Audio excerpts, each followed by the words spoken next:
Well, you might wonder why I'm sat in my flat with my helmet on, sat in my paraglider harness, hanging here, talking to you on YouTube today. Well, it's because a guy called Frank Manning from Kilkenny in Ireland asked me how I mounted my my GoPro on my paraglider harness. So I thought I'd show you this way, and I'd tell you how I mount the others as well. So the first thing I want to do is say I used a Flytech Bumblebee mount, and I will show it to you now.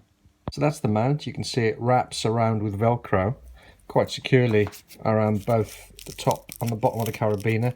So this really attaches to the risers at the top, you can see, and you can see literally it's just Velcro, and the Velcro just pulls off and round, and it's pretty solid, to be honest. I was really impressed when I saw it. Well, that's just my thing I'm hanging on with, and you can see then the rest of the bracket I just purchased bits and pieces.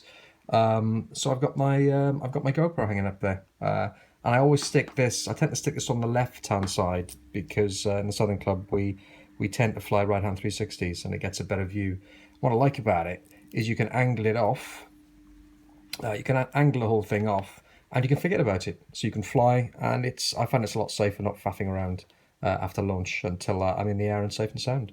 And this is just a better view of the mount. You can see I've used a metal bracket and some metal attachments at the top to because I don't lose the camera. And you can see that that's the actual bracket I got from Flybubble, and it's like I said, it is really stable. Okay, the other mount I use is getting a bit like the passé now, that helmet cameras, but you can see I've got my old GoPro Hero 2 with a big battery in it, and I mount that on this helmet strap. The good thing about the helmet strap is if it does get tangled up, it should come off okay. I have tied it on. I've tied it on back here with some line, so it'll, you know, I don't lose the camera entirely. But being a full face helmet, I could undo it relatively easily if I did get tangled up.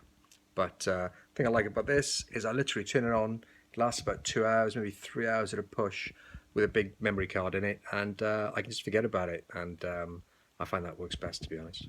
And this thing is my latest edition. It's a chase cam. It's made by a company called Spec'd Out, which is like a one-man operation in the US. It works really well. It's pretty stable. It's collapsible. I'll hang it from various points on my paraglider. I wouldn't be as tempted to fly in pitot thermic conditions with it. Maybe at base if I was to release it afterwards. I'm not entirely sure yet, but I like some of the angles with it, and it's pretty smooth actually. It's pretty smooth, and it folds up. Well, I hope you found that useful. I'll attach the detail of the bits and pieces I've got to the end of the video so you can see it and click on links, etc., and pick some stuff up yourself if you want to. I enjoy making the videos of my flying almost as much as the flying, so if you want to subscribe, please do. I always like having new subscribers. Cheers.